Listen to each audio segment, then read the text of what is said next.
like Ellen Douglas's writing, and I like that novel in particular because it opens up into a whole world of questions for students to take on for themselves about their own lives and about the place that they live.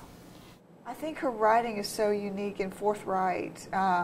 I loved Can't Quit You Baby. I read it in college, and it's the story of an African-American housekeeper and her white counterpart and how they dealt with each other.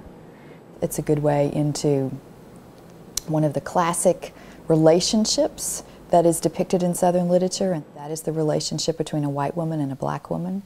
But she turns a really piercing, inquisitive eye on that relationship and asks a lot of hard questions about it in her novel. Having her manuscripts here makes it even doubly interesting to see her thought process as she goes through and creates this book where she leaves things off or adds things into the manuscript, so you can actually see her mind at work.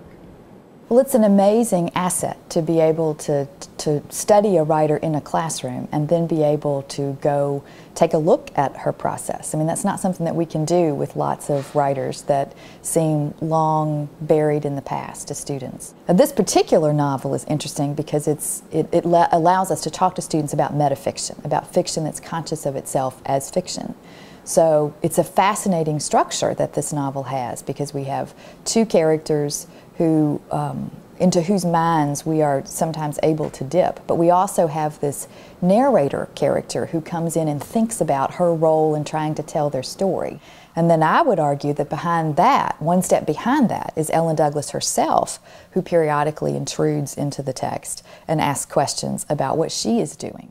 It's possible to see how those different layers are emerging by looking at the manuscript.